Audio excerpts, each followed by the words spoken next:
My dad's pretty much the same as me when it comes to technology. Like, likes all the same things, likes the same music, but my mum, she's like stuck in the 1950s. He's probably still in the 1980s. Right, yeah, he doesn't really know what the internet is or how to use it. With my dad, yeah, but my mum's more like a friend. My dad sets like the line. Whatever your age as a parent, it's very important you give your growing teen all the support and encouragement that they need to grow up. It's very, very important that you're there for them and that you keep the channel of communication open. It's very easy to think that the teen world today is an alien culture and it's something you can't possibly enter, but it's not true. You don't have to become hip and do dad dancing, but what you have to do is remain open and interested. The big thing between parents and their teens is to keep the channel of communication open and to be interested in their world. Your teenager's world is going to be very different from the one that you remember or you grew up with. And it'll be different from what you think it is. So let your teen guide you through their world. Be interested. Let them take you by the hand and explain it to you and open your eyes. He shows me how to play his DS and the computer. Like, it's easy, Mum, you just hit F2 and you go, all right. You have to take an interest in what they're doing and their technology, because if I didn't text, if I didn't send her pictures, if I didn't Skype, those sorts of things, I think you have to keep up to date with as much as you can.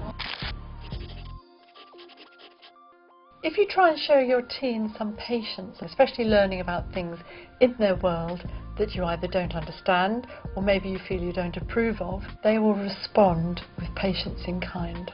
I think sometimes it can be lack of communication. People don't communicate, they get stuck in their own world. Parents want to be parents and still think they're mothers of 5-year-olds rather than mothers of older teenagers.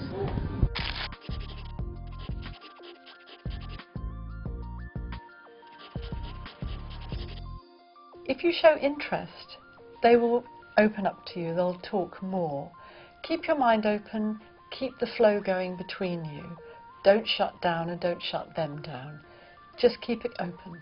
Their interests are different to ours, but we can still share in some of the same interests, and we try to understand what our children enjoy and, just support them. Every generation has to let the next generation do things differently. So when it comes to things like drink, drugs, boyfriends, girlfriends, all that kind of social, sexual area, you're going to hear things that make you feel uncomfortable, but you have to listen.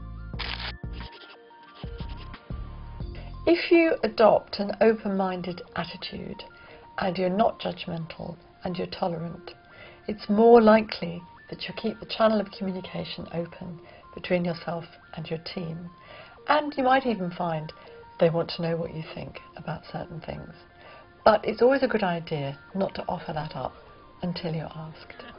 The generation gap can be actually a positive thing, because as your child grows and develops and goes into the world, you will learn a lot about what's out there.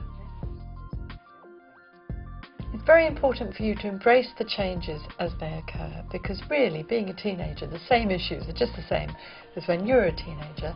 They're just dressed up differently because you're in the 21st century.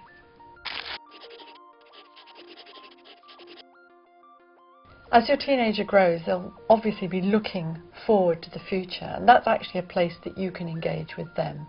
If you remain interested and open, you help them, you listen to them, you offer advice when you're asked for it, you can actually remain in touch and in touch with the modern world.